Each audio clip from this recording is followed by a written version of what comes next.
Good afternoon, everybody. Welcome to your Q&A ahead of Game Week 9 from Fantasy Football Scout with myself, Az, and Mrs. Sam Bonfield. That was very formal. Yeah. Hi. I think the final word is professional, which, is what we aim for with these streams. Never. We've never been professional on this stream. No? I feel like my intros are normally quite... Unless you're normally, like, laughing or you've just fallen off your chair or spilt something or some technical issues happened or something like that. This has been quite a good start. Yeah? This is positively brilliant because actually you only could hear me because I hadn't selected any mic. So we did have some tech issues. It was my fault. Yeah. I hadn't quickly resolved though this time around. Resolved it quickly. We've only been actually on this now for 5 minutes and we're live. I know. It's mad. Normally there's something crazy that's happened to you that, we get distracted when we look at the time. It's like 1:15. We have to make some excuses. Oh yeah, it's the tech issues. It's definitely not us just chatting for all this time. And I even showed you my new dress before we came on. Very sparkly. You don't care. Yeah, look, As has no interest in my dress sagas, but every week I feel the need to tell him about them. Well, last week you had about 16 bags in the background with various dresses. This is for the FCAs, right? You and Lee are going to the FCAs. Yeah. This is for the FCA. So yeah, last week I had I think it was about 16 bags that I suddenly realised you could see, and I had to remove them all before we started. And then I did the same thing today, so I sent them all back. Yeah. So I didn't like any of them. But then I went out yesterday and I bought one, and I do like it. So now it's got to pass the Mr. Bonfield test, you see. Okay. Because it is a little bit low cut. Oh, okay. How does Lee feel around, scandalous dresses? Oh, it's not scandalous. Like No. I'm not gonna look like some sort of, woman of the night or anything. But it see, there we go. Well, Lee's like, that's that out then. So Lee's like, no, you can't wear it. It's sort of scandalous enough. But it's very. I'm going to show everyone. Look, it's very sparkly. Look, it's very sparkly. Whoa! I mean, that is very. It's like a kind of like a mermaid's fin. Yes, yes. But it's a wrap dress, you see. So it when I walk, it splits up the leg, and it's just a little bit booby. Right. I might be able to put a little hook and eye on it and close it a little bit more. I don't know, but I really like it. I think it's the right one. I just have to get approval from... Because if he says I doesn't like it, then I'm going to have to go back to the drawing board again. Yeah. I mean, if you can't wear a low-cut dress to the FCAs, when can you wear one, Sam? Spurs, Spurs. With your husband, like he can make sure, nothing inappropriate, you're not getting any appropriate looks, so you can go and knock him out. Sorry. I mean, can you imagine Lee knocking anyone out? The thought of Lee doing that was quite funny. But yeah, maybe it would spark something in him that we haven't seen before. Anyway, hello to everyone in the chat. People asking what the hell have I joined? Very good question, FPL James. This is your weekly fashion show from Sam. If you haven't joined it before, this is what we typically do. Get your questions in for us. This is a Q&A. Obviously, so we want to hear from you, apparently. Apparently, we take some questions at some point. The next 45 minutes will be, 40 minutes. We've already wasted 5 minutes talking through some of the big topics of the week. Lots of people in the chat, lots of our regulars. We've got FPL Uproar, we've got FPL Don. Good to see you. We've got James C saying, I'm enthralled by the glittery sequin things. We've got Colm in the chat. We've got Sushant. We've got Ab, who just says, love that. I assume he's talking about the dress. I'll post a picture. I'll put it on later, and I'll post a picture on my socials, and we'll have a poll, and you can decide whether it's acceptable to wear. Yeah, I'll just put it out there. Let the community decide. I'm sure they're going to vote against. I'm sure a community mostly filled with men is going to vote against a low cut dress being worn. Pretty can't see that. Right, let's take some questions. Well, actually, let's start with our game weeks. It was a pretty rubbish game week, wasn't it? We're both on red arrows. You had a mare because you had Saliba in your team. If you haven't checked out Yelena's vlog where she was at the Bonfield house when Saliba got his marching orders, it's a very, very good content. Yelena FPL. You weren't too happy, were you? Not too happy is the understatement of the...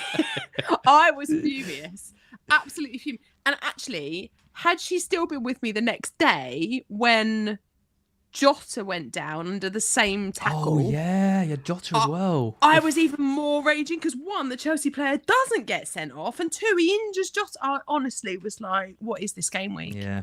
The only positive thing that happened last week was that, well, actually, there were two positive things. One, Spurs won, great. And you were there. Two, and I was there, and that doesn't happen very often. And two, I got to spend the day with your lovely missus. Yeah. So those were the positives. And your about daughter, last don't forget her. Oh yeah, well yeah, she's epic. She's always epic at football. But I like going with her anyway. But I'd never been to a football match with Yells before. Yeah. No, now I will take Yells every time. Yeah. Well, she's got like a 1-in-1 win rate for Spurs. She's become the lucky mascot, so she's gonna have to go. Yeah, she wore white as well. You know. Yeah. She was like, "I'll wear white." I'll fit in. I heard she. Well, you say that she wore a red coat, didn't she? Which she realised was a bit of a faux pas. She did. She got in the car and I was like, "Why are you wearing red?" And she was like, "What?" And I was like, "You're going to Spurs. You can't wear red." She was like, "Oh." Thankfully, by the time we got there, it stopped raining. It was actually a beautiful day in the end, so we all left our coats in the car. But yeah, she got lucky. Have I told you my Borussia Dortmund story? No. I went to see Dortmund play in Germany with a few friends, and we bought scarves, like proper tourists, got to the ground, got our tickets out, and the guy looked at them and went, "You're with the away fans."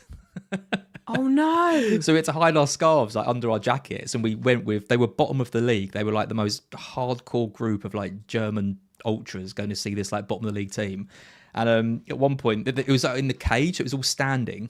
So we're all standing, and at one point, one of the security guards came up to me and said, "There's 3 guys behind you who are going to kill you. You need to," because my staff was just like peeping out of my jacket, and they were like, "They've been staring at you for 10 minutes. You need to like hide and move away from them." So we did. Oh my god. That's my story of Dortmund. Great stadium. Shame we couldn't sit with the actual home fans for that. You know, that was when they had like Aubameyang and Royce and all of those players. So it was they were flying. I think they won 1-0. It was a bad game, but yeah. Anyway, right. Loppy Abernison says Aït-Nouri and Kuna to Calvert-Lewin and Gabriel. That seems like the wrong way round, doesn't it? Aït-Nouri and Kuna to Calvert-Lewin and Gabriel, or Watkins and Van de Ven. I'd just hold Aït-Nouri and Kuna if you've got them now. Why would you be selling Aït-Nouri and Kuna now when they've just finally got through their awful 8 fixture run? No, you hold them. And why would you be buying Gabriel now when he's no? I could sort of understand the Van de Ven and Watkins one a little bit more, but nonetheless, you don't need to. If you've got the money to do Kuna to Watkins, surely you don't need to do Aït-Nouri to Van de Ven. Well, no, Van de Ven's more expensive than Aït-Nouri. Yeah, just do Kuna to Watkins. I'd rather have Watkins than Kuna, but I don't know. I don't know, actually. I think I'd stick with Cunha. I think I'll just leave. If you've had them this long, yeah, just keep them. Enjoy them. Oh, Lope. Okay, he meant the other way. Well, that's just confusing, isn't it? The other way around. Okay. Can you go back to it again? I can't remember who was paired with who. Well, basically pick one of these 3: Aït-Nouri and Kuna, Calvert-Lewin and Gabriel, or Watkins and Van de Ven. I like Watkins and Aït-Nouri out of those, which isn't an option. I'm doing a Sam. No, but that could be an option because Aït-Nouri is cheaper than Van de Ven. Exactly. Yeah, I like that. I like that pairing. I would go for that pairing as well. Aït-Nouri's a good transfer in. British 87. I've had Aït-Nouri for 3 weeks. Forward thinking. That's what it's all about. I mean, he's going to get 0 points against Brighton this week, but after that, it's going to be good. Kulusevski, says AB. Semenyo to Kulusevski worked out well. Yeah, we were talking about him last week, weren't we? We weren't too hot on him. We said Solanke and Johnson were both clear, but it was a great performance from Kulu. You were at the game. Is he an option now? It was a really good performance. Both halves he played really well, but particularly the second half when Maddison had gone off and he had all the space to run right in the middle. Now, the thing is that against like Palace, who we've got next, I think we'll go all out attack again. Maddison and Kulu playing one behind, and we probably won't need to sacrifice one at half time because I don't think that Palace will get in between the lines in the same way that West Ham did. So I still think of the Spurs attacking options that Kulusevski is my least favourite, but that's just simply because of the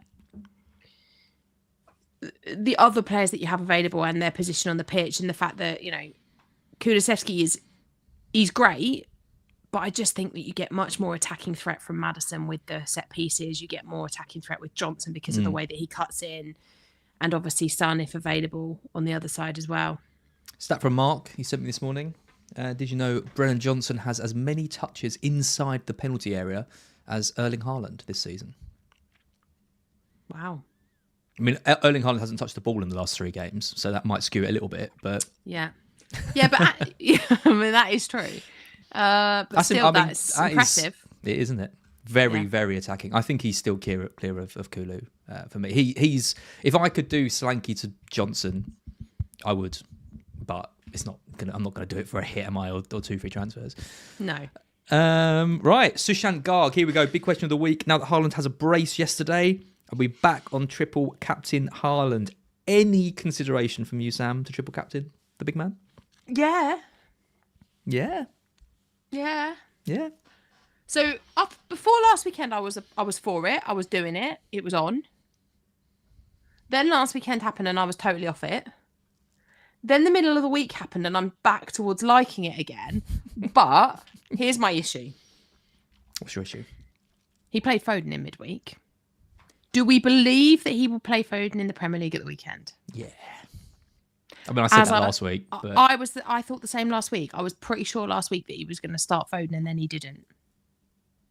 Well, Luke, aka Disable, our resident Man City expert, he is telling me that Foden is going to start. He thinks Foden's going to start because he talks about how Pep likes control of a game, and who he likes in the centre is influenced by the opponent that he's got. Southampton are not going to have any control of the midfield whatsoever, so there's no need to play more holding players in there. And I think if Foden is going to be given license in the centre to cause havoc. Could be wrong. Might not play, but I think he plays. Do you think that dents Haaland then, or do you think that makes Haaland a better option? I think if Foden isn't there, I don't want to triple captain Haaland. Okay. Because KDB's not likely to be there by the sound of it.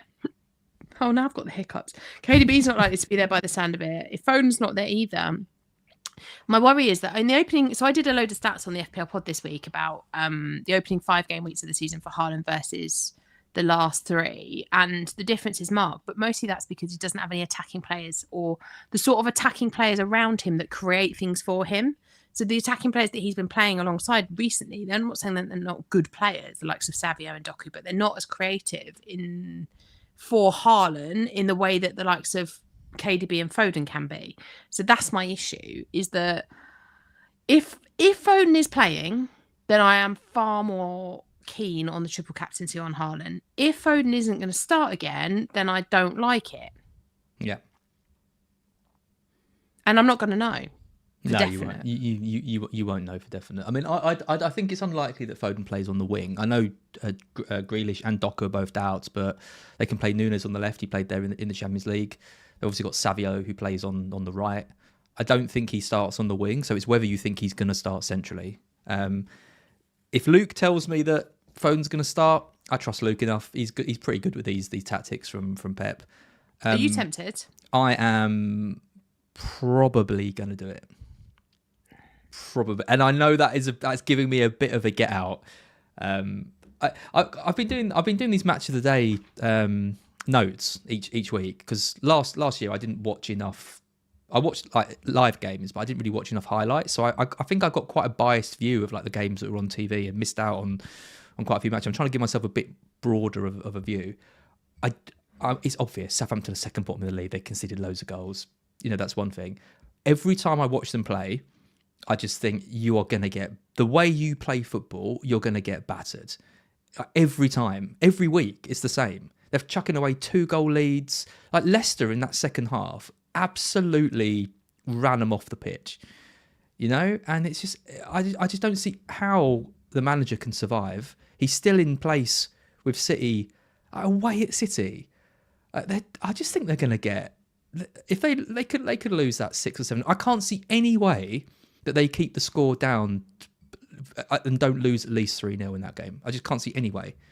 I think it's more than 3-0. And so that's what makes me want 6. to do it. Yeah. Like, to be honest, if it was 9 or 10, I wouldn't be surprised. No. So I would like to do it. I've wanted to do it for a few weeks now. The last 3 weeks have put me off. The Champions League game put me back on it again. Yeah. Because they were creating again, Man City. Yeah. The other thing that puts me off is it's not a game I like to watch my triple captain go. Yeah. Can't watch this one. No. I know what you mean. It's and also you like a double game week, right? But we think there's going to be less of those. I just think when you look at the fixture, you look at Newcastle away, you look at Fulham, you look at Wolves. I know Wolves are bottom of the league, but there's a team there. They've got a good They beat them last work year ethic. in that fixture. Yeah, they've got a good work ethic. They had a good game plan in that match. Fulham are a decent side. Newcastle away tough. I know they've scored lots of goals over that period. Haaland hasn't been involved, but can you see any way that Haaland doesn't get something against Southampton? No. I can't. I also I don't know what to do about it really, because I'm really tempted. Like, I was off it completely until last night. Before yesterday's game, I was like, I'm 10% that I play it. Whereas before the game week kicked off last weekend, I was like, I'm 90% sure I'm going to do it. Yeah. But then this morning, I'm like, okay, well, I watched the highlights of the Champions League because obviously we was watching Liverpool in our house. Watched some highlights of the Man City game and was like, that's the sort of team form, player form I want to triple captain. Yeah. So now I'm like 70% sure I want to do it again. Yeah. Let's do it. But I'm also away this weekend. It could ruin my weekend away. This is a serious thing. Like, we are going away for the weekend. So there's no FPL family live stream on Sunday because we're away for the weekend. I am seriously concerned that Haaland triple captain blank at 3:00 on Saturday is ruining my whole weekend. Yeah. But if he gets a hat trick, and you haven't triple captained him, he's also going to ruin your weekend. Yeah, you are right. And when that game finishes, I'll be like up the Eiffel Tower. Yes. Let's know in the chat what you're thinking of. There's a few people considering it. There's a few people saying, Sushant says Liverpool scored 9 against Southampton 1-2 seasons back. Beardy says 9-0 coming, 5 for Haaland. Oh my God. Colin Bugler says the lack of double game weeks and my 5.1 million rank is the main reason why I'm triple captaining Haaland this week. Yeah, there's definitely people considering it. The people did it against Ipswich, didn't they, a few weeks ago? And there was a similar kind of, should we? It's quite early in the season. Rodri's not playing and all that. Hat trick, boom, incredible performance. Southampton are a worse team than Ipswich. Agreed. From what I've 100%. seen. Yeah, I agree. Yeah. Should we do it together? Should we go together? Let's do it. Yeah, I wish I'd done it against Ipswich. Obviously, it's easy See, to say. I weirdly don't wish I'd done it against Ipswich. Because I wasn't ready then, whereas I do feel like I'm ready to play it now. Okay. Oh, as. Robert Brownlee says, I agree with you, Sam. I'm now more positive Haaland is worth the gamble, and it should be a blitz. I feel uproar. Activated on Monday, 80% sure I'll go through with it. Mullen says Haaland could easily come off before 60 minutes. You remember when that happened against Bournemouth last season? Came off at half time, didn't he? He did, but... Why would they sub him at half time? It's not like he's and who for? Yeah, and who for? Exactly. There's no Alvarez there anymore, is there? So who's he going to sub him for now? In reality, there's no KDB, there's no Alvarez. Like, if Doku and Grealish don't make it, who is he going to sub him for? He's missed 1 minute of the season so far, Haaland. He came off at 89 minutes after getting 3 goals against Ipswich. I have no worries about him starting or playing 90 minutes. No. That doesn't worry me.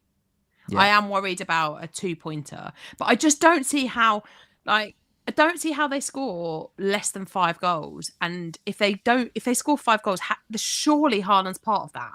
The thing is, there's people saying like, they've got a low block guaranteed. That's fine, but what I've seen are so many bad individual mistakes. Like, they can play a low block all they want, but all it takes is one player to miss a ball or miss a header, or the goalkeeper comes out for the corner and just misses it. It's so... They're going to have so much possession, Man City, in this game. So Dibbling 1-0 confirmed, I reckon. You're not playing him this week, are you? Dibbling is... I didn't play him last week either. I chickened out. Played Rodgers instead. Oh, well, that was good. That went well. Yep. Right, let's move off Haaland. Sam and I both think we're going to do it. Let us know what you think. Dan Styles, Diaz and Saka to Garnacho and Palmer for a hit. One of those players I'm buying this week, and it's not Palmer. What? You're buying Garnacho this week? Garnacho's my transfer this week. Yeah. providing who? he gets through today. Semenyo to Garnacho. Oh, that sounds good. It's the fixtures, and I watched the Man U highlights. It's the best from an attacking sense I've seen Man U play in a while, and I just think Garnacho is, he took being benched personally early in the season. Don't blame him either.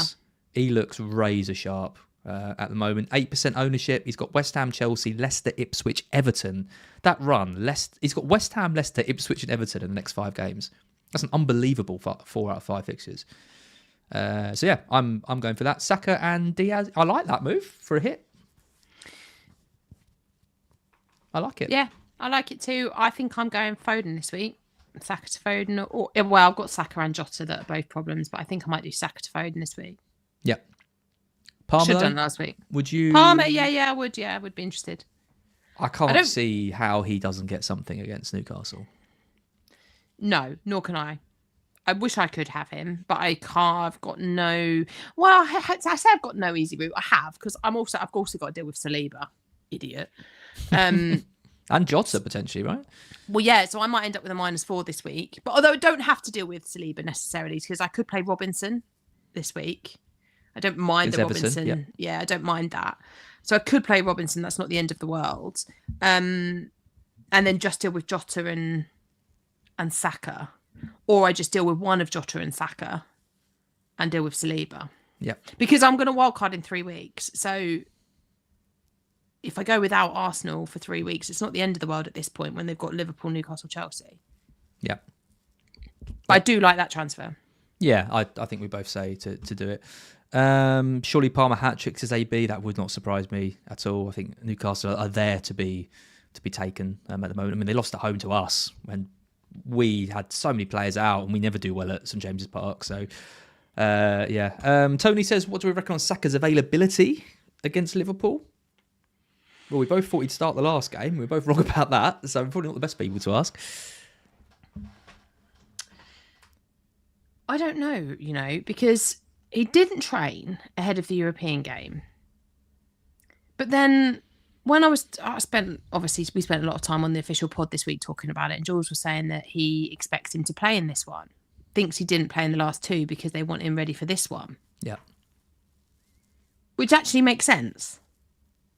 Given that Lee Carsey told us, 2 weeks ago, that he could have potentially played for England in the second game, but he just didn't think it would be fair on Arsenal. I don't know. I think he plays, but there clearly has actually been an injury this time or something that's been a bit of a discomfort for him. I think he's an easy sell if you've got him this week. But if you're like me and you've got guaranteed no play for Saliba. Yeah, you're in Jota. a difficult position, to be fair. Yeah. Yeah. Plus Jota. I'm also looking at Saka and I'm kind of going, well, so Saka to Foden is an obvious move. Yeah. This week. But equally, I think Jota has got less chance of playing than Saka. From what Slot's been saying. So if Saka's going to play, rather than taking a -4, I could just keep him and play him. Yeah, I mean, you deal with your weakest link first. So obviously we wait for team news, see what we can get. If Saka or Jota are kind of ruled out, then you go for that one. If they're both doubts, I think you're probably right. Jota away at Arsenal as well. It's probably a fairly easy sell. Who'd you get? Well, this is a good question because because it also partly depends on my strategy with Saliba. So my original thought was I'll go Saliba to Vardiol and I'll go Jota to Mbomo. That was my original thought. That sounds fantastic to me. Yeah, I thought so too. There's no way that's gonna right? Surely that's okay. Surely that ends up okay. But then I thought, well, if I went down with Saliba and instead got 8 Nori, then I would have enough money, I think. I'm just double checking. I have exactly the right amount of money to go Jota to Foden. Ooh. So you see, it's difficult. But you're not 100% sure Foden's going to play. But I'm not 100% sure Foden's going to play. I do Gvardiol and then Mbumo for that. I think so. I think so. Not having Mbumo at home at Ipswich would worry me a bit too much. As every time I've not had Mbumo, I've been worried. I know. Every time. Yeah. But so far it's not been. Oh, Lee's home. So far Really? it's not really bothered me. Like, it's not been horrible. It's been like, because Jota's been performing. But I look at my team and I'm like, it's difficult, because if you think like then longer term, I'm looking at Jota. So he's got fixtures. He's got Arsenal, then Brighton, then Aston Villa. It's in the next 3, which is a decent-ish run of fixtures. It's better than the Arsenal fixtures, I think. But I do somehow think that Saka's got more chance of starting this one than Jota has. Yeah, I think he has as well. Yeah, it's closer. I mean, what about Son? I mean, there's a few people asking about Son. Watery Kurtz, is Son a doubt for Sunday? He's another one who hasn't. Has he not trained, or has he not travelled? Or both? It's at home. Oh, it's at home. Okay. He hasn't. So he hasn't trained. Yeah. Well, he hasn't done the public training session. Yeah. And when asked about it, Postecoglou said, well, he was a bit sore after the weekend, and he's not playing anyway. He was never going to play on Thursday night. Yeah. So I think he took the players out that he's planning to play on Thursday night, because he had like Erdeberg and those guys there. And he also, he did a full training session. Son has been at the training ground. There have been pictures of him there. So he is in and about. I suspect he didn't go off with any kind of knock or anything. No. Did he? No. I think he played 69 minutes, I think. And when he went off, he sat on the bench and he was up and down. And when they did the parade around the pitch at the end, he was out there leading it and clapping. Like, he didn't go straight down the tunnel. He didn't go for treatment straight after the game. I think he just was a little bit tender after that match. Like, yeah, it probably was. Been out for a little while. Been out for a few weeks. West Ham were physical, probably just a bit, And then I think he's given him the week extra training session off midweek, and then I think he'll be fine for Sunday. Is Saka to Son not tempting for you? Yeah, it is. Yeah. So massively. So Colin Bugler asked that Saka to Son for game week 11 captain, or Saka to Salah, and Havertz to Raul, Kuna, Strand Larson for Salah game week 10 captain. Basically, Saka to Son or Salah or someone. Basically, everyone's looking to move Saka out this week. We've mentioned Foden. You're thinking about that. Son isn't someone that I'm considering, but I was impressed with him against West Ham. I'm thinking about it. But it was West Ham. But the thing that puts me off it a little bit, so we have a fantastic record against Crystal Palace. That's who we've got to play. We've won the last 5 Premier League matches against them. We generally score more than 3 goals against them as well. And they look poor. Son scored in 4 of the last 5 against them as well in the league. Like, he's got a good record against them. I think it looks good for Son. The only reason I've completely blanked off investing in Spurs is because we play tonight. Yeah. Now, if we get through tonight with no injuries, given that I've also got Solanke and Porro in my team already, I will be trebling up on Spurs. I don't want to do that unless I'm 100% certain that Spurs are at full strength going into this game, because although I think it's actually probably one of the easiest games of the week on paper, I just feel like that Spurs attack needs everybody there for it to be successful. Yep. So, yeah. So what would you do in Colm's case? Saka to Son, looking to captain 11, or Saka to Salah? But then that means downgrading Havertz, which I don't really hate. Havertz down to Raul Jimenez, I think I quite like, or Kuna. Or Strand Larson, yeah. Well, I like all 3 of them. Would you rather just do a straight Saka to Son, or go for Salah? I think in this case, and it doesn't say whether it's for a hit, does it? But I think Saka to Son, no hit. Yeah. Feels really good. Yeah. I think I'd do the second one because there's a game week 12 wildcard being talked about. That's when you can bring your Arsenal players back in. I mean, you could do Saka to Son and Havertz to Raul or Cunha. I think both Son and Salah are a decent option. Son's got the fixtures. Salah was bloody incredible against Chelsea, though. I thought he was unbelievable. There's been quite a few matches I've seen Salah play, and he comes away with points, but he's looked a bit anonymous in the game. I thought he was unreal in that Chelsea game. Yeah. It's like the way he tracked back, the way he got forward, the chance he created, the attacking threat he displayed. Yeah, he was brilliant. I would do the second one out of those, Colm, but I think it's pretty close. He says no hit in the chat. Rank these 4. I saw a question from Bovine Johnny. Saka, Son, Foden, Palmer over the next 4. What order would you put them in? If you were to buy. I've just realised Vardyol's gone up in price, which means I can't do Vardyol on Mbama. Oh, Sam. That's really annoyed me. Yeah. That little 1 point... 0.1. They all count, don't they? Right, anyway, enough of my woes. What were the questions? Saka, Son, Foden, Palmer. Yeah, rank 1 to 4 over the next 4 in terms of who's going to get most points out of these 4 over the next 4. Son, Palmer, Foden, Saka. Interesting. Because I'm not sure Saka plays many of them. Yeah, I'm going to back Foden. I'm going to back Foden top because of the fixtures, and I think he's going to play most minutes, even though I could be completely wrong. I will go Foden, Son, Palmer, Saka. But I think Palmer could get a hat-trick this week. And then that completely moots everything. If I was buying, though, that would be the order. I'd go Foden first, then Son, then Palmer, then Saka. So let's say that. Nikolai disagrees. He says Son and Palmer, Foden to sell after Saints. I don't know. Brighton and Bournemouth, not a bad two. I'm not totally sure about that. Oh, here's a good one. Here's a new one from Tony. Does it make sense to stick with Eze? The blanks are very annoying. No, it does not make any sense. You've got to have the patience of a saint to still have Eze in your team, surely. Priority sell? Yeah. Gotta be, isn't it? Gotta be. He's had 1 attacking return all season. I mean, to be fair, he did score and they disallowed it for no reason, but still. I mean, and he does come up against the Spurs defence, who do like to concede one. Mm. But I just... Spurs, Wolves, Fulham in the next 3. You've got to give up on him at some point, surely. It's just not happening, is it? For whatever reason, it's not happening. The underlying stats are okay, but not great. Palace are pretty poor. Fixtures aren't amazing.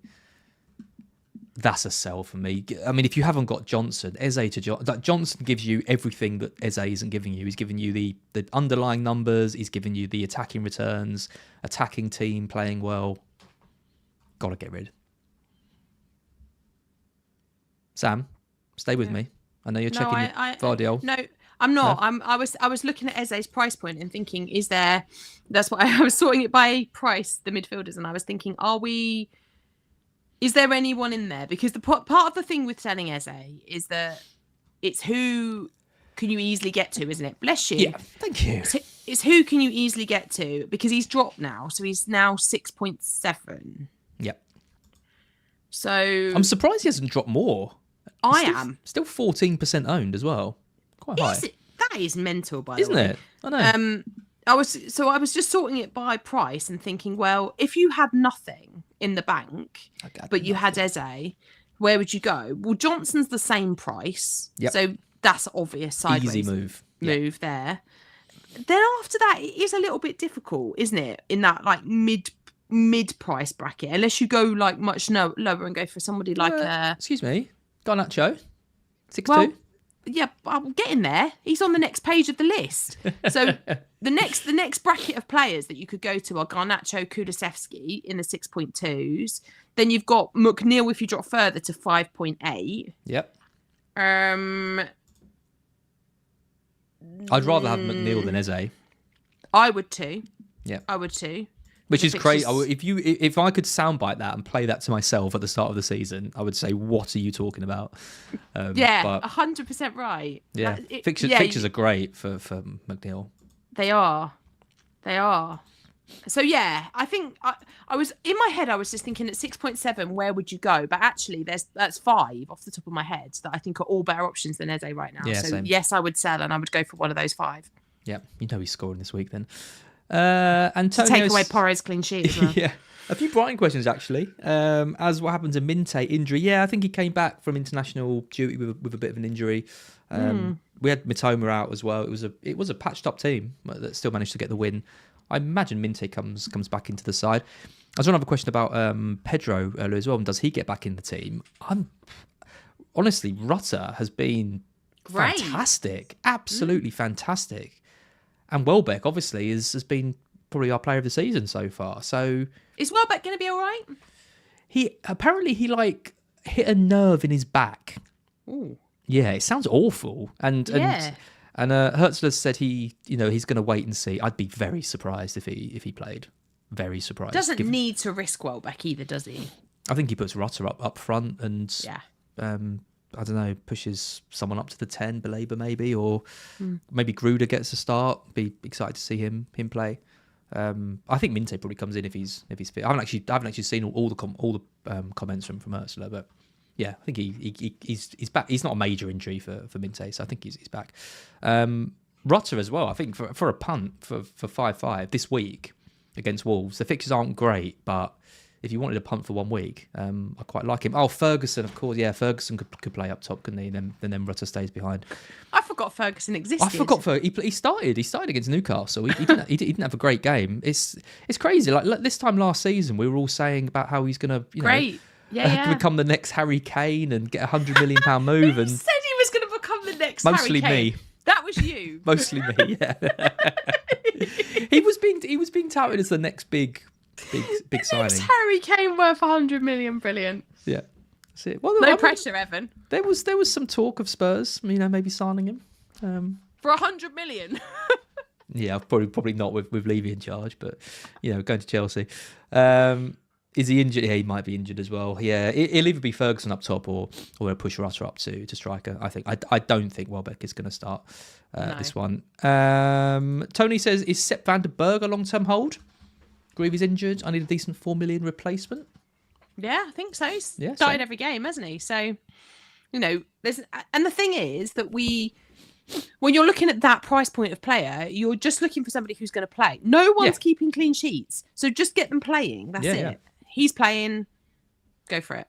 Yeah, I mean the slight worry with him is when Rico Henry's back. Because then that could take that place on the right back, and then that's not anytime soon, is it? I don't think so.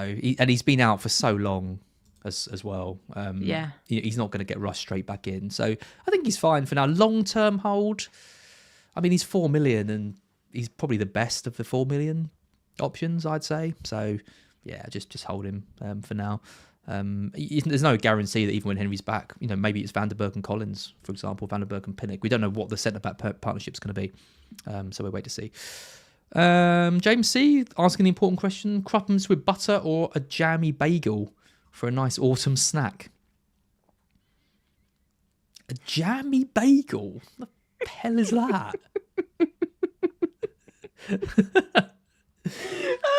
This is what we're here for on the Q&A. This is what the people want. Is there also going to be butter on the bagel? Because if it's toasted with butter and jam, I'm here for that. But I do love a crumpet with butter. But hear me out. Because if you're having a crumpet, you have to toast it twice. Sure. It has to have a bit of a crunch to it. Okay. Can't you just toast it once for longer? No, because you have to go all the way through on a setting and then a bit more. On the max setting has to be for crunchy. Time. Yeah, so then when you butter it and you lift it up, it has to leave some of the butter on the plate. There's no butter in the bagel, says. Then I 100% only want the crumpets. Well, I don't like butter, so that's an easy choice for me. What is that? What? You don't like butter? No, I think it's gross. I don't know why. I don't know what the obsession with it is. People have it in sandwiches, and all you can taste is butter. It's like you make this really nice sandwich, and then it just tastes like butter. I just don't get it. I've had this argument with so many people. I appreciate I'm in the minority.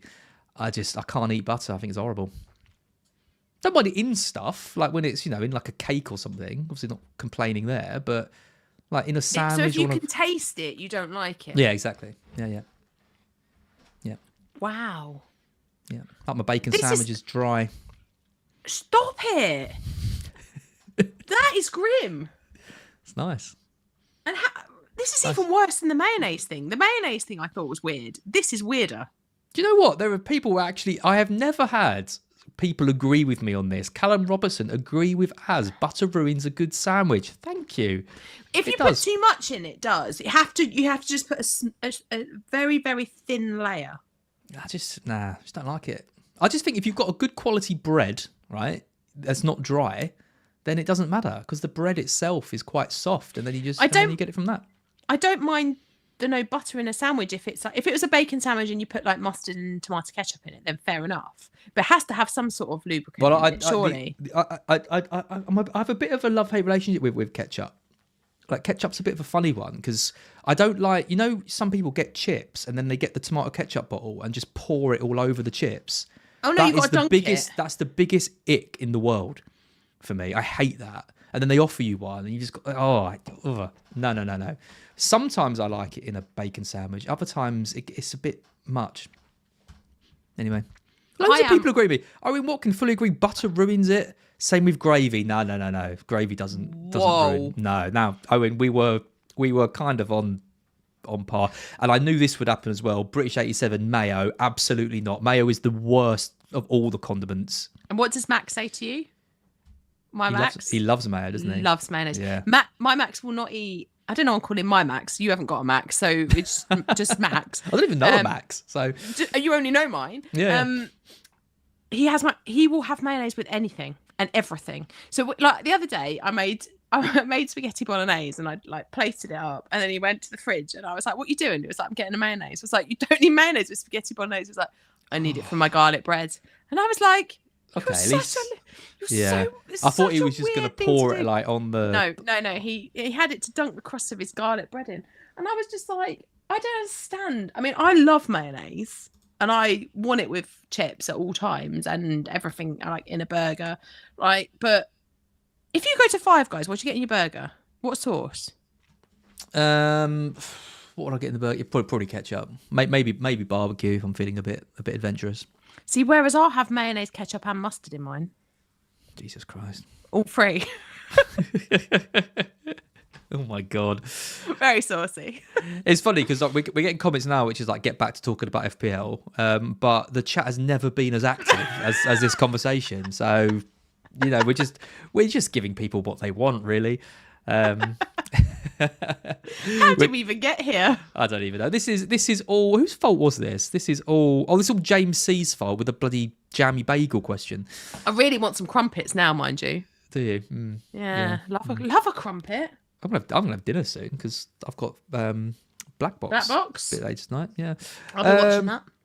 Right, we have chatted for ages about this. Let's take 2 more FPL questions. Otherwise, we'll be accused of, ignoring it too much. Let's go for this one. Tony, been great in the chat today. Thanks. Loads of great questions. Rank your best cheap forwards. Wood, Calvert-Lewin, Jimenez, Kuna. Notice no Delap there anymore, Sam. People have gone off him. Yeah. It's sad, isn't it? For the next 4 weeks, Jimenez. If we're looking longer term, then I put Cunha at the top. Not a Wood fan? Absolutely not. So Jimenez, Cunha, Wood, Dominic Calvert-Lewin. Dear. If we're Poor doing Chris 4 weeks, Wood, what more could he be doing? He's scoring every week. I'll leave Yelena to love him. If we're going longer than 4 weeks, then Cunha, Jimenez, Wood, Calvert-Lewin. Either way, Calvert-Lewin's at the bottom. Yeah. Calvert-Lewin, he's a bit like Eze, isn't he? It doesn't matter how good he looks, doesn't matter what the stats look like. At the moment, it's a no. Just get McNeil. I like Jimenez. I think Jimenez would be the one. I remember him, before his awful injury. Awful. Remember those like runs he would go on where he's so full of confidence scoring every week. He looks like he's back in that zone now. Totally agree with you. He looks absolutely unreal. So yep. 5-7 million playing for a good Fulham team with decent fixtures. Yeah, he's the one for me. I'd go Jimenez, Kuna, Wood, Calvert-Lewin, which I think. So you agree with me? Same as you. Yeah, same as you. Look at us. Jimenez is one of my favourite Premier League players that's never played for Spurs. Yeah, same. He's amazing. I love him. And it's taken him a while, I think, to get back to his best, and it's great to see it. It's great to see it now. Agreed. Laura Riley, is selling Salah for Palmer a luxury move? I mean, it is, yes. It's definitely a luxury move, but I don't think that means you shouldn't do it. I'd do it. You'd do a lot of things today. I would. I think I'd do this as well, though. I just think you're saving a bit of money. Salah's. I know they haven't got Saliba, but still away at Arsenal isn't a great game. Palmer could get a couple of goals, I think, against Newcastle. If you want Palmer for the longer term, yeah, just do it. Yeah. Cool. I see a question from FPL Tribe, but he's annoyed me because he told us to get away from the food chat. Should we take his question or not? I'll leave it to you. Let's take it. Go on, because to be fair, we are supposed to be an FPL Q&A, and we've discussed my dresses and whether they should be low cut or not. Well, just so you know, FPL Try, I would have ignored you horribly in a nasty way. Sam has said she'll take this one. Rogers, McNeil, Garnacho, Kulu, 1 week punt. To be fair, it's quite a nice question. Rogers, McNeil, Garnacho, so Rogers Kulu, at Bournemouth, McNeil with Fulham, Garnacho, my boy, with West Ham, Kulu with Palace. It's between Kulu and Garnacho for me because you play the fixtures for a 1 week punt. I quite like Rogers at home to Bournemouth though. No, I think Bournemouth have got enough about them. Okay. I don't think that. So I look at the Garnacho game and the Kulu game, and I think both of those two sides, against the opposition that they have got the potential for 3 or more goals. I don't think West Ham score 3 or more goals. Sorry, I don't think Aston Villa score 3 or more goals against Bournemouth. So my gut feeling is it's between Kulu and Garnacho. I trust the Spurs attack more than I trust the Man United attack. Good way of looking at it. And therefore, I think I would go Kulu. Also, Kulu feels like a punt, doesn't he? I think out of the 4, he feels like the puntiest one. So if you're going to punt, why not? I'm going to be really boring though and say Rogers. I just think he's playing at a level which is so above, well, a lot of players in the league. I mean, to be fair, Kulu is playing really well. So is McNeil. I just think Rogers is like an elite player. The performances I've seen from him, and I think Bournemouth at home is a good fixture for Villa. So I'm gonna stick with Rogers, but all right. I don't mind any of them. To be fair, I think they're all pretty good picks. Yeah. Right, that's it from us. No more condiment chat. No more FPL chat. I will just take this from TJ Maxx. My 11-year-old has just shouted down the stairs, "Are you watching a podcast with someone who hates drowning chips in ketchup?" He's in our crew. It's good to know that the kids these days understand how horrible it is to drown your chips in ketchup. That makes me feel very hopeful about the next generation. They like pots of sauce on the sides. Yeah, good. That's what I like. Little dipping platter. Yeah, it's nice. Yeah, good. Sam, lovely to see you as always. What you got lined up? Anything fun? I'm off to Paris tomorrow. Oh yeah, you have the Eiffel Tower to see your triple captain Haaland. I'll shout from the top of the Eiffel Tower every goal that he scores. Can't you watch it in France? Probably. Don't 3 o'clock games? Yeah, but I'm not going to France to sit in a pub and watch Haaland, am I? Like, I'm already going to have to sit in a pub and watch Liverpool. I went to Spain and watched... Yellow and I spent basically the entire trip in an Irish bar. Yeah, but it was just you two, and I've got the kid. We got the kids with us. Oh yeah, kids, they're the problem. They're not. Can you imagine? Like Evie loves going to the games, but if I say to her, "Come on, darling, we're in France. Let's go and sit in a pub and watch Liverpool," I keep forgetting. I keep forgetting about kids and how they impact plans. Yeah, I mean, I'm not quite ready for them yet. No, they want to go and go up the Eiffel Tower and go up the Arc de Triomphe, and they want to eat gâteau and pain au chocolat and go and get some macarons and all of that good stuff. So Mac just wants to smother it all in mayonnaise. Max wants to smother everything in mayonnaise. Go and look at the PSG. He wants to go on a tour of the PSG stadium. So that's fun. That is quite fun. So we will go and watch the Liverpool Arsenal game. I am sure of that. I'm sure that we will end up in a pub to watch that one. But I don't think I want to go and watch.